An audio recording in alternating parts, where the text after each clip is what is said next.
Today we are going to discuss about Golgi complex या Golgi body या Golgi apparatus.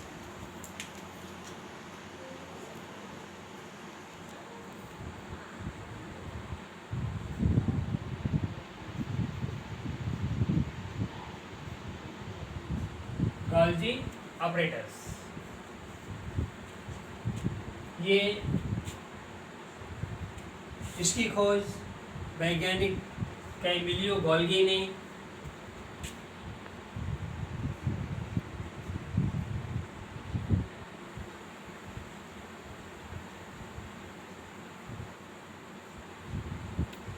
1898 में किया था। इनके नाम पर इसका नाम गोल्जी बॉडी या गोल्जी कॉम्प्लेक्स या गोल्जी अपरेटस रखा जाता है। कोशा द्रव्य में जीव द्रव्य के बने हुए इस तरह के cell organelles ER means endoplasmic reticulum या न्यूक्लियस तथा सेल मेम्ब्रेन के बीच में स्थित होते हैं। इस तरह स्ट्रक्चर आपको सेल में दिखेगी। इसमें कर्व होने की वजह से दो फेज दिखते हैं। एक उभरा हुआ फेज, इसे कहते हैं कॉन्वेक्स फेज, और एक धंसा हुआ इसे कहते हैं कॉनकेव फेज। इसमें कॉन्वेक्स फेज हमेशा ER या न्यूक्लियर मेम्ब्रेन की ओर होता है और कॉनकेव फेज हमेशा सेल मेम्ब्रेन की ओर होता है। इसका मुख्य काम है एंडोप्लाज्मिक रेटिकुलम या न्यूक्लियर मेम्ब्रेन में बने हुए पदार्थों को आवश्यकता अनुसार सेल के अंदर या सेल के बाहर भेजने का काम करता है। इसलिए इसे ट्रैफिक पुलिस ऑफ सेल भी कहते हैं। ट्रैफिक पुलिस आप जानते हैं, चौराहों पे व्यस्त जो सिटीज़ होती है उन सिटीज़ में चौराहों पे वाइट कलर में जो पुलिस होती है जो यातायात को नियंत्रित करती है उसे ट्रैफिक पुलिस कहते हैं। इसे ट्रैफिक पुलिस ऑफ सेल कहते हैं क्योंकि यह एंडोप्लाज्मिक रेटिकुलम या न्यूक्लियर मेम्ब्रेन में बने हुए पदार्थों को किधर जाना है इसका रेगुलेशन करती है। जिस प्रकार चौराहे पर खड़ी हुई ट्रैफिक पुलिस यात्रियों को किधर से निकलना है इसका संकेत देती है और उनका नियंत्रण करती है, इसलिए इसे ट्रैफिक पुलिस ऑफ सेल भी कहते हैं। ये अब हम लोग इसके स्ट्रक्चर के बारे में पढ़ेंगे।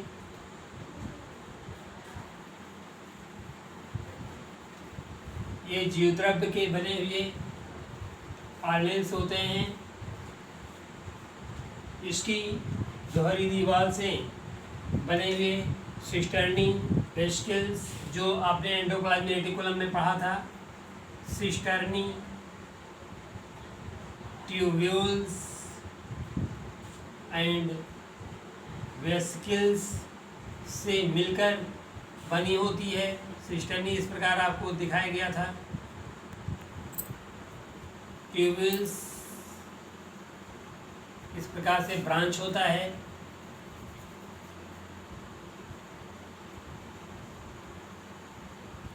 और वेसिकल्स इस तरह थैलीनुमा रचनाएं होती हैं। यही तीनों चीज़ें आपको एंडोप्लाज्मिक रेटिकुलम में भी बताया गया था कि इसी से मिलकर सिस्टर्नी ट्यूब्यूल्स और वेसिकल्स से मिलकर के एंडोप्लाज्मिक रेटिकुलम का भी फॉर्मेशन होता था और इसका भी फॉर्मेशन होता है।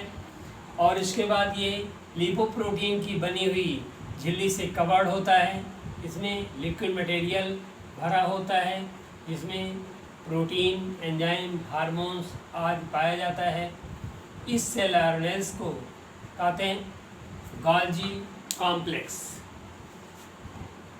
अब आप पढ़ेंगे function of Golgi complex. Function में आपको बताया गया कि ये ER और न्यूक्लियर मेम्ब्रेन के द्वारा बने हुए पदार्थों का रेगुलेशन करता है। यह कुछ एंजाइम, हार्मोन्स आदि का फॉर्मेशन भी करता है। ये इससे टूट करके लाइसोसोम, स्फेनोसोम, पेराक्सीसोम आदि की छोटी छोटी थैलियाँ बनती हैं।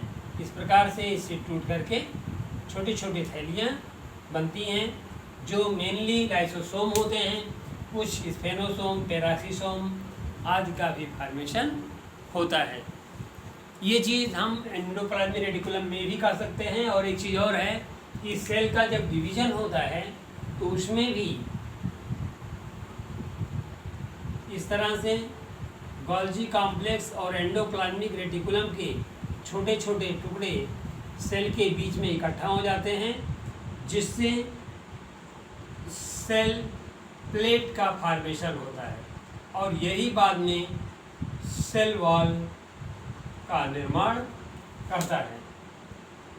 ये एंडोप्लाज्मिक रेटिकुलम और गोल्जी कॉम्प्लेक्स की टूटी हुई रचनाएं छोटी छोटी स्ट्रक्चर्स होती हैं। इससे ये जुड़ जाएगा बाद में और सेल प्लेट बन जाएगा और फिर यही सेल प्लेट प्लांट सेल में सेल वॉल का सेक्रेशन करता है। मीन्स एंडोप्लाज्मिक रेटिकुलम और गोल्जी कॉम्प्लेक्स सेल प्लेट और सेल वॉल के फॉर्मेशन में भी पार्टिसिपेट करते हैं। इस प्रकार ये रहा बच्चों गोल्जी कॉम्प्लेक्स। इससे कुछ फंक्शन आप बुक से तैयार करेंगे, कुछ इम्पोर्टेंट फंक्शन हमने आपको बता दिए हैं। होमवर्क नोट करिए। गोल्जी कॉम्प्लेक्स की खोज किसने किया था? गोल्जी कॉम्प्लेक्स का कॉमन नेम क्या है?